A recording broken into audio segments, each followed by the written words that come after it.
মানবতা একটি শিক্ষণীয় গল্প। একদিন এক ছোট্ট গ্রামে রাহুল নামে এক যুবক বাস করত।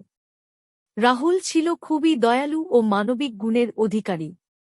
সে সবসময় মানুষের সাহায্যে এগিয়ে আসত এবং অন্যের বিপদে পাশে দাঁড়াত। তার এমন গুণের জন্য সবাই তাকে খুব ভালোবাসত। একদিন গ্রামে ভয়াবহ বন্যা দেখা দেয়। নদীর পানি গ্রামে ঢুকে পড়ায় গ্রামের মানুষজন ভীষণ বিপদে পড়ে। অনেকে তাদের ঘরবাড়ি ছেড়ে উঁচু জায়গায় আশ্রয় নেয়। রাহুলও তার পরিবারসহ উঁচু জায়গায় আশ্রয় নেয়, কিন্তু তার মন শান্ত ছিল না।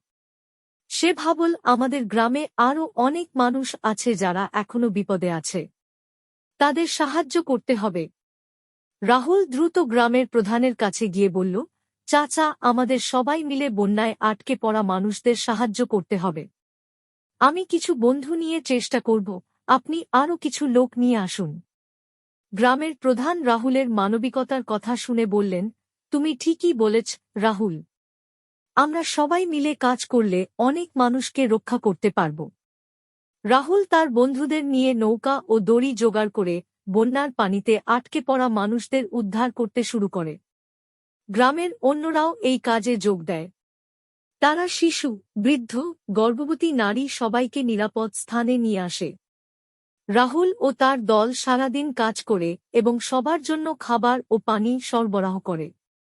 রাহুলের এই মহান কাজ দেখে গ্রামের প্রধান তাকে কাছে ডেকে বললেন, রাহুল, তুমি আমাদের সবার জন্য একটি উদাহরণ। তোমার মানবতা ও দয়ার কারণে আজ আমরা অনেক জীবন রক্ষা করতে পেরেছি। রাহুল মৃদু হেসে বলল, চাচা, আমরা সবাই যদি একে অপরের প্রতি মানবিক হই, তাহলে যে কোনো বিপদ আমরা অতিক্রম করতে পারব। মানবতাই আমাদের প্রকৃত পরিচয় হওয়া উচিত। এই ঘটনার পর থেকে গ্রামে মানবতার গল্প ছড়িয়ে পড়ে এবং রাহুলের মানবিকতা সবাইকে অনুপ্রাণিত করে। গ্রামের মানুষ বুঝতে পারে যে একে অপরের প্রতি দয়া ও সহানুভূতি প্রদর্শন করলেই পৃথিবী সত্যিই বাসযোগ্য হবে।